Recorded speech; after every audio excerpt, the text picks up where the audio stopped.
नमस्कार दोस्तों, स्वागत करता हूं आपका हमारे YouTube चैनल क्रैक नाउ पर। आपका हार्दिक स्वागत, हार्दिक अभिनंदन। और आज हम लोग देखने वाले हैं बहुत इंपॉर्टेंट टॉपिक बीपीएससी 66 के लिए, या बीपीएससी किसी भी एग्जाम की तैयारी आप कर रहे हैं तो बिहार की नदियां बहुत ज्यादा इंपॉर्टेंट टॉपिक है। लगातार इससे क्वेश्चंस पूछे जाते हैं। प्रीवियस ईयर के आप क्वेश्चंस पेपर देखें तो नदियों से क्वेश्चन जरूर पूछे गए हैं। तो आज हम इस टॉपिक को कवर करेंगे, हर एस्पेक्ट से पूरी कोशिश करेंगे कि इससे आपका कोई क्वेश्चन ना छूटे। वीडियो के अंत तक बने रहिएगा। तब तक हम देखते हैं कि ये बिहार का मैप आप मेरे पीछे देख पा रहे हैं, बिहार राज्य का पूरा मैप है। अगर मैं इसके क्रम में बताऊं तो इसके ऊपर आप नेपाल, ये देश जो सीमा साझा करता है बिहार राज्य के साथ, इसके दक्षिण में अगर हम देखें तो झारखंड राज्य है, और अगर इसके पश्चिम में हम देखें तो उत्तर प्रदेश के साथ सीमा साझा करता है, और पूर्व में पश्चिम बंगाल राज्य है। तो ये मोटा मोटा आपने देखा है बिहार राज्य का मैप। इसके अगर आप उत्तर में देखें तो नेपाल, दक्षिण में झारखंड, पश्चिम में उत्तर प्रदेश और पूर्व में पश्चिम बंगाल। तो और ये बीच में जो आप देख रहे हैं नीले कलर की जो रेखा खिंची हुई है यहाँ पे, ये रेखा नहीं है, ये गंगा नदी है जो बिहार राज्य को दो हिस्सों में, दो बराबर हिस्सों में आप कह सकते हैं मोटा मोटा तौर पे विभाजित करती है।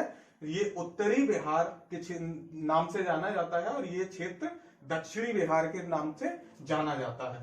तो जो उत्तरी बिहार में जो नदियां मिलती हैं, अगर हम इनको देखें तो उत्तरी बिहार में मिलने वाली नदियां, इसमें अगर हम देखें तो इसको हम कह सकते हैं कि हिमालय क्षेत्र से निकलने वाली नदियां। तो इसमें हिमालयन नदियां आप इसको लिख सकते हैं, यानी कि जो भी उत्तरी बिहार में नदियां आती हैं वो सब हिमालयन क्षेत्र से निकलने वाली नदियां आती हैं। और दूसरा अगर हम देखें तो दक्षिणी बिहार, जो ये नीचे का हिस्सा आप देख रहे हैं, नीचे का क्षेत्र आप देख रहे हैं, तो दक्षिणी बिहार में जो नदियां प्रवेश करती हैं वो कहलाती हैं प्रायद्वीपीय नदियां, या फिर प्रायद्वीपीय नदियां,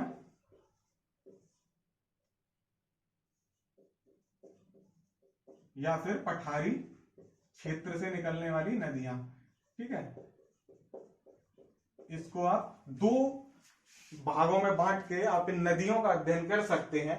उससे पहले कि हम नदियों को शुरू करें, मैं गंगा के बारे में आपको बताना चाहता हूं, जो कि एक बहुत ही ज्यादा महत्वपूर्ण योगदान देती है। ये बिहार राज्य की सिंचाई के क्षेत्र में हो या फिर अन्य जितनी भी परियोजनाएं चलाई जाती हैं वो कहीं ना कहीं गंगा नदी से जुड़ी रहती है। तो गंगा नदी के बारे में अगर मैं आपको बताऊं तो ये गंगोत्री हिमनद से, जो गंगोत्री से निकलती है गौमुख से, तो 2525 किलोमीटर इसकी कुल लंबाई है गंगा नदी की, जो ये उद्गम स्थल से और पश्चिम बंगाल में जहां पे ये क्रॉस करते हुए बंगाल की खाड़ी में गिरती है। तो इसकी कुल लंबाई अगर गंगा नदी की आप देखें तो 2525 किलोमीटर है। और बिहार राज्य में अगर इसका देखें कि कितने किलोमीटर में बहती है, तो 445 किलोमीटर में ये बिहार राज्य में बहती है गंगा नदी। अगर बिहार राज्य की बात करें तो यहाँ पे एक चीज और आप जान लीजिए कि बिहार की अगर हम लंबाई की बात करें तो ये 345 किलोमीटर इसकी कुल लंबाई है, और चौड़ाई की बात करें तो ये 483 किलोमीटर चौड़ाई है बिहार राज्य की। तो आप देख पा रहे हैं बिहार राज्य की कुल चौड़ाई है 483 किलोमीटर, जिसमें से 445 किलोमीटर में गंगा बहती है और 345 किलोमीटर इसकी कुल लंबाई है बिहार राज्य की। तो ये आपको मोटा मोटा एक खाका पता चल गया कि बिहार राज्य की लंबाई और चौड़ाई कितनी है। गंगा नदी उत्तर प्रदेश से बिहार राज्य में प्रवेश करती है और पश्चिम बंगाल से बहते हुए झारखंड बंगाल की खाड़ी में गिर जाती है। तो अब हम देखते हैं कि हिमालय क्षेत्र से निकलने वाली नदियों को, कि कौन कौन सी नदियां हैं जो हिमालय क्षेत्र से बहती हैं और गंगा में मिलती हैं। उससे पहले आप एक चीज याद कर लीजिए, ये बहुत इंपॉर्टेंट आपके लिए रहने वाला है।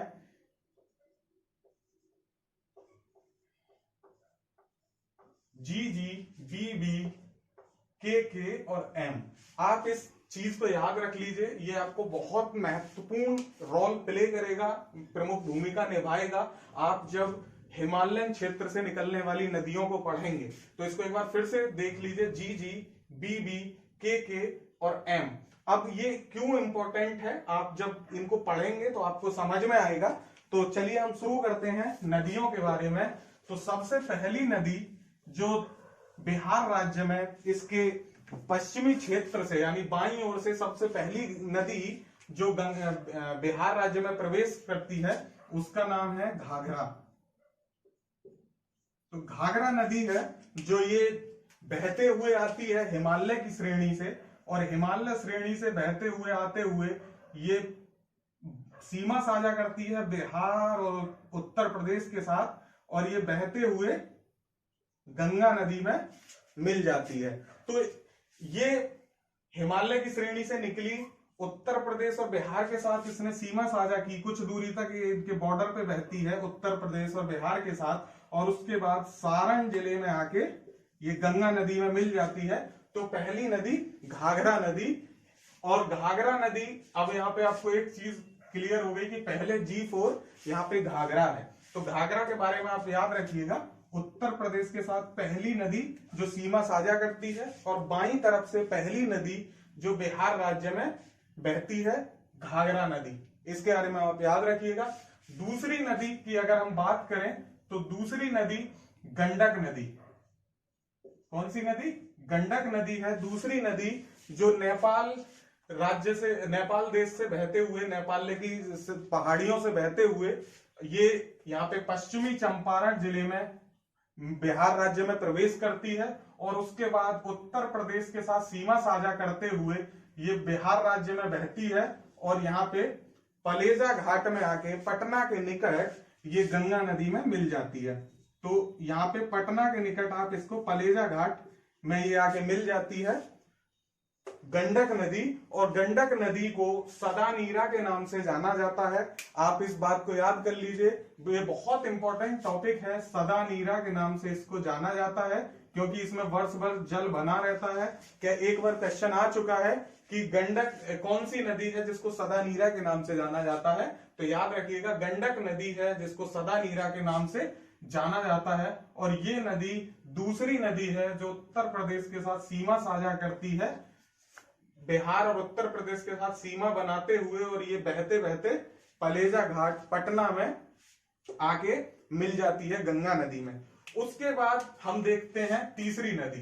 तो ये यहाँ पे दूसरा जो जी हुआ ये हो गया आपका गंडक नदी। अब तीसरी जो नदी है ये भी पश्चिमी चंपारण में आके मिलती, बिहार राज्य में प्रवेश करती है, सोमेश्वर की पहाड़ियों से ये निकलती है। तो अगर आप इसको जानना चाहें तो सोमेश्वर की पहाड़ियों से निकलती है बूढ़ी गंडक, और ये पश्चिमी चंपारण जिले में बिहार राज्य में प्रवेश करती है। सबसे तेज बहने वाली, सबसे तेज जलधारा वाली ये नदी है, और ये माफ कीजिएगा बिहार, ये भी गंगा नदी में आके मिल जाती है, और ये सबसे तेज जलधारा वाली नदी है। इसका नाम क्या मैंने आपको बताया है? बूढ़ी गंडक। तो ये कहां पे प्रवेश करती है बूढ़ी गंडक? पश्चिमी चंपारण जिले में ये भी प्रवेश करती है। पश्चिमी चंपारण में आपका गंडक भी प्रवेश करती है। तो इसके बारे में आपको क्या याद रखना है? सबसे तेज जलधारा वाली नदी है ये बूढ़ी गंडक, और ये मार्ग बदलने के लिए जानी जाती है ये नदी। इसके बारे में आप जानिएगा। अगला हमारी जो नदी है, अब यहाँ पे आपने ये देखा, एक B4 हो गया आपका बागमती। तो हमने क्या देख लिया? G4 घाघरा, एक G4 गंडक, B4 बूढ़ी गंडक। अब अगला B4 जो है वो है आपका बागमती। तो यहां से ये बागमती नदी बिहार राज्य में प्रवेश करती है, और बागमती नदी नेपाल की महाभारत श्रेणी से निकलती है।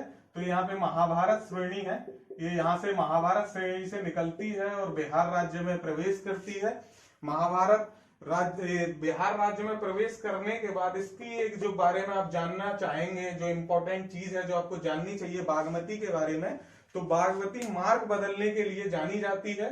और ये कोसी परियोजना के तहत इस पे, क्योंकि ये मार्ग बदलती रहती है, बाढ़ इसमें ज्यादा जल आता है, क्योंकि मैंने आपको बताया कि ये सब क्या है, उत्तरी हिमालयन क्षेत्र से निकलती हैं जहां पे वर्ष भर जल पाया जाता है। तो बागमती मार्ग बदलने के लिए जाने जाती है, इसलिए इस पे कोसी परियोजना चलाई गई है। तो मैं आपको अब नदी एक बना देता हूं, ये कोसी नदी आप समझिएगा। कोसी नदी में ये जाके बागमती मिल जाती है और इस पे कोसी परियोजना भी चलाई गई है बागमती पे, जिससे में बांध और पुल का निर्माण किया गया है। तो कोसी परियोजना के लिए आप इसको जान सकते हैं, परियोजना, ये कोसी नदी नहीं है, ये ध्यान रखिएगा, बागमती नदी है जिसपे कोसी परियोजना चलाई गई है। तो ये आप याद रखिएगा बागमती के बारे में। तो आपका एक बी और कंप्लीट हो गया। उसके बाद अगला के, तो K4 जो यहां पे है दोस्तों वो है कमला। क्या है? कमला। कमला नदी जो अगली नदी है ये है कमला, और ये भी नेपाल की महाभारत श्रेणी से ही बिहार राज्य में प्रवेश करती है। और कोसी नदी से ये मधुबनी क्षेत्र में आके मिल जाती है। तो कमला नदी कोसी नदी में आके मिल जाती है मधुबनी के क्षेत्र में, और फिर कोसी नदी के साथ कमला और बागमती ये मिलते हुए यहाँ पे खगड़िया जिले में बिहार में आके ये प्रवेश करते हैं। तो अब आपको जानना है अगला के, ये हो गया कमला। अब जानना है आपको अगला के, तो ये मैंने आपको बताया कोसी नदी है। कोसी नदी जो है ये हिमालय पर्वत से ये भी निकल रही है, आप देख रहे हैं, और ये हिमालय पर्वत से निकलते हुए छपरा जिले में प्रवेश करती है बिहार राज्य में। छपरा जिले में प्रवेश करने के बाद ये यहां पे आप देख रहे हैं कि मधुबनी में कमला के साथ मिल रही है, और उसके बाद फिर ये बागमती के साथ मिलते हुए खगड़िया जिले में बिहार ये गंगा नदी में मिल जाती है। तो कोसी नदी के बारे में मैं आपको बताना चाहूंगा। कोसी नदी के से कई बार क्वेश्चन पूछा गया है अक्सर कि कौन सी नदी को बिहार का शोक कहा जाता है। तो कोसी नदी को बिहार का शोक कहा जाता है क्योंकि ये मार्ग बदलने के लिए जानी जाती है, वर्ष भर बहुत ज्यादा जल लाती है। बहुत ज्यादा जल के कारण ये अक्सर ढलान की वजह से मार्ग बदलती रहती है और बिहार में बहुत बाढ़ लाती है। बहुत सारी समस्याओं का सामना बिहार राज्य को करना पड़ता है कोसी की वजह से, इसलिए इसको बिहार का शोक कहा जाता है। लेकिन अभी वर्तमान समय में इसमें बहुत सारी परियोजनाएं चलाई जा रही हैं, जैसे कि मैंने आपको बताया कोसी परियोजना, जो कि बागमती नदी पे भी बांध और पुल बनाया जा रहा है। तो अभी उतनी ज्यादा दिक्कतें नहीं रही हैं, लेकिन बिहार का शोक के नाम से अगर क्वेश्चन आता है तो कोसी नदी को आप जानिएगा, बहुत इंपॉर्टेंट है। उसके बाद एक अंतिम नदी रहती है दोस्तों जो बिहार राज्य में प्रवेश करती है। अगर उसको दाईं तरफ से देखें तो वो पहली नदी होगी, और बाईं तरफ से देखें तो वो अंतिम नदी होगी जो बिहार राज्य में हिमालयी क्षेत्र यानी उत्तरी बिहार में बहती है। तो महानंदा जो है हिमालय पर्वत से ये निकलती है, और हिमालय पर्वत से निकलने के बाद ये पूर्णिया और कटिहार दो जिलों में बहते हुए ये गंगा नदी में कटिहार के दक्षिण पूर्व में ये गंगा नदी में मिल जाती है। तो ये अंतिम नदी है। तो ये जो अगला एम है आपका ये कंप्लीट हुआ महानंदा के नाम से। महानंदा, महानदी नहीं है, महानंदा है, ये ध्यान रखिएगा, ठीक है, कंफ्यूज मत होइएगा। तो ये उत्तर के क्षेत्र की, उत्तरी बिहार की हिमालयन नदियां हैं। आपको एक बार मैं फिर से रिवाइज कराता हूं। G4 घाघरा जो हिमालय क्षेत्र से निकलते हुए उत्तर प्रदेश में सीमा साझा करती है बिहार राज्य के साथ, और उत्तर प्रदेश से हिमालय या सीमा साझा करते हुए ये सारण जिले में आके गंगा नदी में मिल जाती है। उसके बाद आपकी गंडक नदी जो पश्चिमी चंपारण जिले में प्रवेश करती है, और पश्चिमी चंपारण जिले में उत्तर प्रदेश और बिहार राज्य के साथ सीमा साझा करते हुए फिर ये सीमा बनाते हुए पटना जिले में आके यानी पालेजा घाट में पटना के निकट ये गंगा नदी में मिलती है, और इसको सदा नीरा के नाम से जाना जाता है।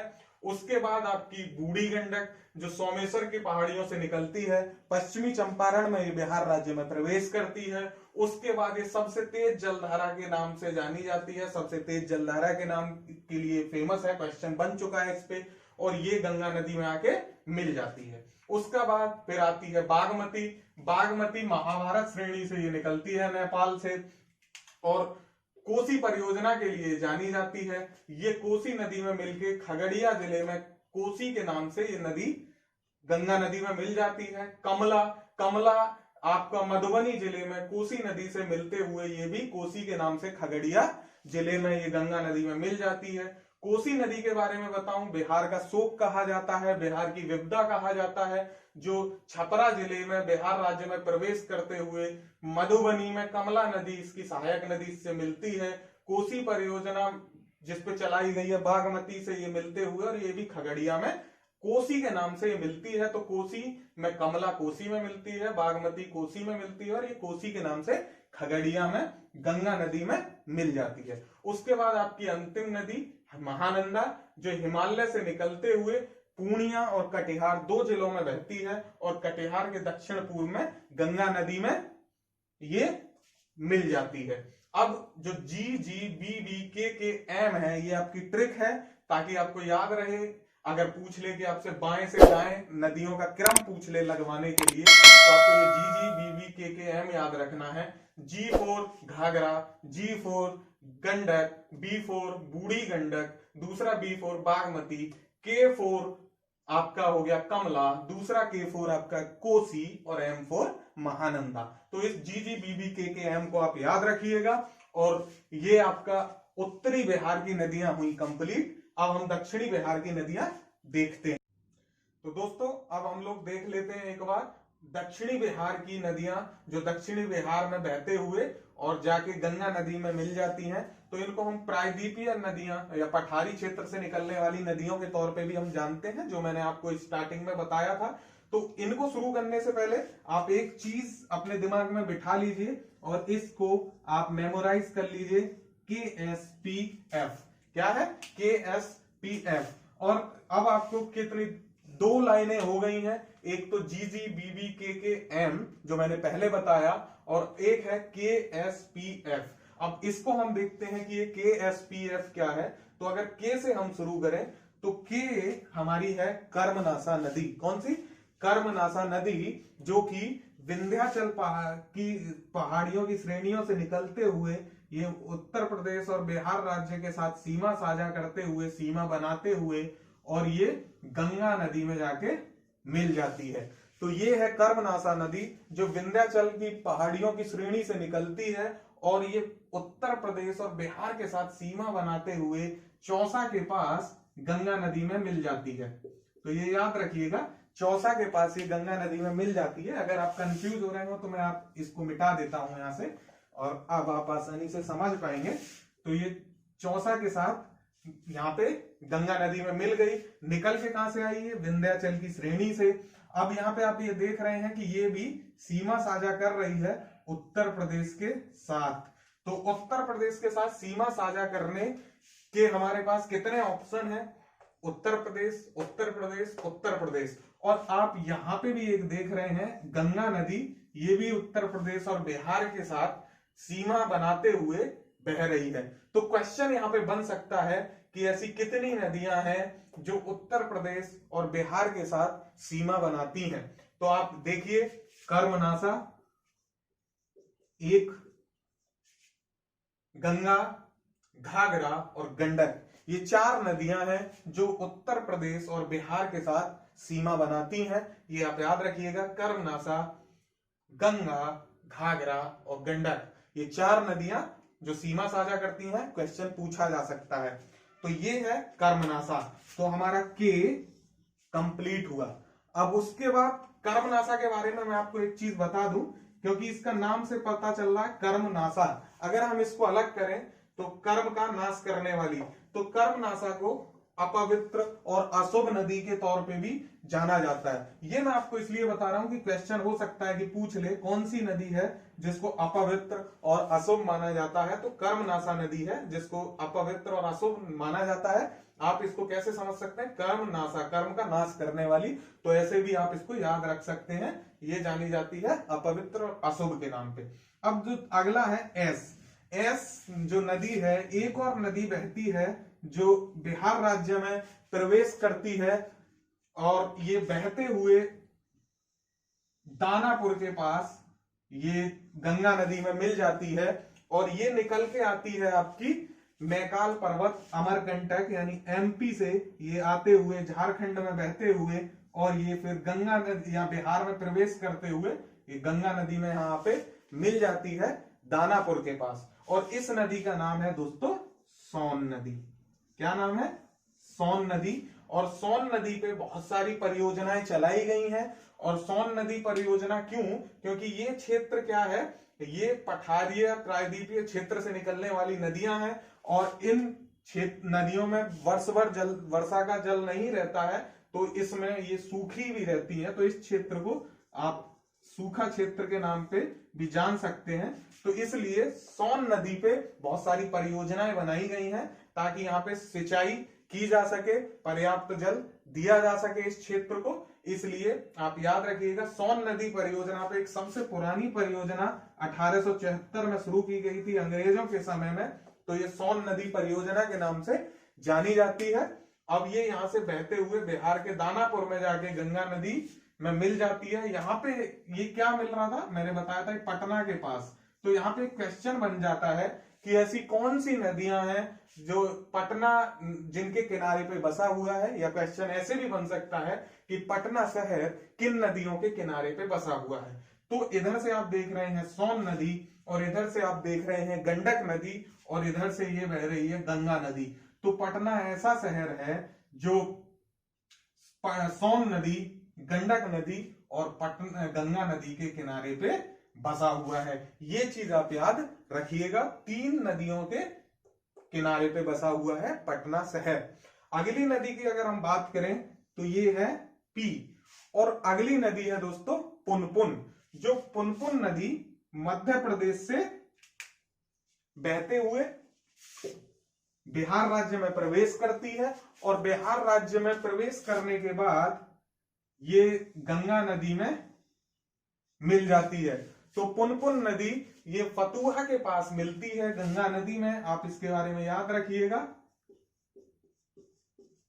फतुहा के पास ये गंगा नदी में मिलती है और इस नदी के बारे में अगर मैं बताऊं आपको तो ये गर्मियों में सूख जाती है और वर्षा के समय में इसमें बहुत अधिक जल रहता है, क्योंकि मैंने आपको पहले ही बताया ये प्रायद्वीपीय और पठारीय क्षेत्र से निकलने वाली नदियां हैं, इसलिए इनमें वर्ष भर जल नहीं रहता है। ये मौसमी नदियों के तौर पे भी आप इनको समझ सकते हैं। तो इसमें गर्मियों के समय में ये सूख जाती है और वर्षा के समय में इसमें अत्यधिक जल रहता है। और ये कहां पे मिलती है? फतुहा के पास ये गंगा नदी में मिलती है। इस पे क्वेश्चन पूछा जा चुका है कि आपका पुनपुन नदी कहां पे प्रवेश करती है? तो पुनपुन नदी गंगा में मिलती है फतुहा के पास। तो ये पूछा गया था कि पुनपुन नदी गंगा में कहां पे जाके मिलती है, तो याद रखिएगा फतुहा के पास पुनपुन नदी गंगा में मिलती है। अगला एक और है एफ।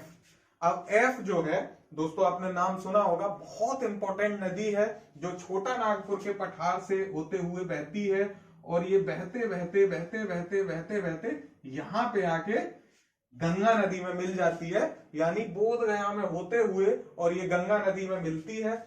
इस नदी का नाम फल्गु है और इसको निरंजना नाम से भी जाना जाता है। तो फल्गु नदी छोटा नागपुर के पठार से होते हुए बिहार राज्य में प्रवेश करती है और बिहार राज्य में प्रवेश करने के बाद ये बोध गया से होते हुए गंगा नदी में मिल जाती है। और आपको जैसा कि पता हो कि महात्मा बुद्ध को जो ज्ञान की प्राप्ति हुई थी वो बोध गया में हुई थी, और बोध गया किसके किनारे पे है? तो फल्गु नदी।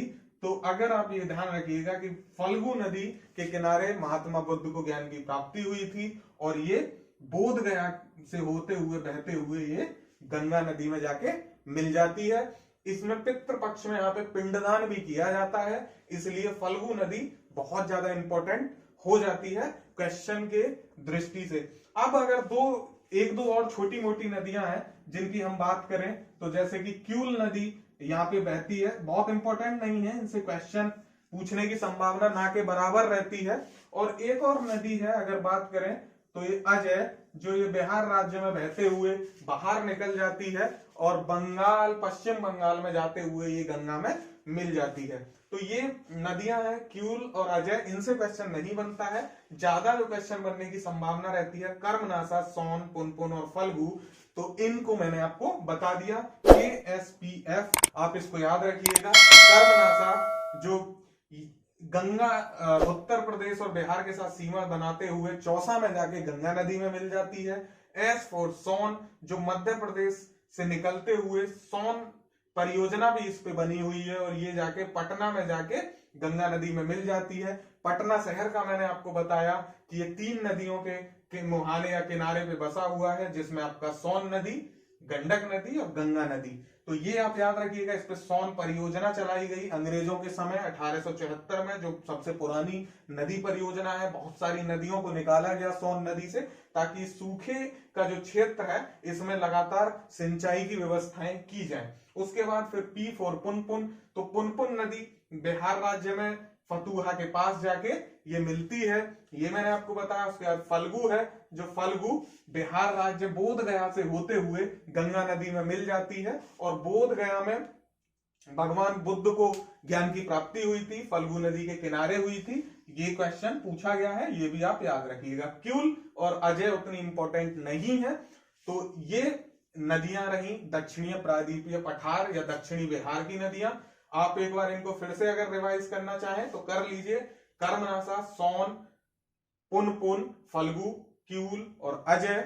और ऊपर की नदियों की अगर बात करें तो एक बार फिर से देख लें, घाघरा, गंडक, आपका बूढ़ी गंडक, बागमती, फिर उसके बाद आपका कमला, फिर आपके बाद कोसी और उसके बाद महानंदा। ये इंपॉर्टेंट नदियां हैं जो आज के वीडियो के लिए थी। अब मैं आपसे ऐसे 2 चीज पूछना चाहता हूं कि आप एक बात बताइए, अगर क्वेश्चन आता है कि बिहार राज्य में बाढ़ प्रभावित क्षेत्र कौन सा होगा, कौन सा क्षेत्र है जहां बाढ़ आने की संभावना ज्यादा रहती है, तो अब आप बता सकते हैं कि चूंकि ये जो हिमालयन नदियां हैं वर्ष भर जल लाती हैं, बहुत अधिक मात्रा में जल लाती हैं, इसलिए बाढ़ की संभावना कहां पे रहेगी।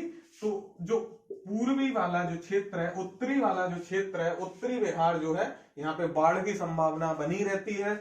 और सूखा की अगर बात की जाए तो दक्षिणी जिला जो है वो सूखा से प्रभावित रहता है, क्योंकि इन नदियों में वर्षा का जल, जब वर्षा ऋतु होती है तो जल आता है, अन्यथा तो सूखी भी रहती है और जल बहुत कम भी आता है। तो ये आप याद रखिएगा, इससे क्वेश्चन बन सकता है।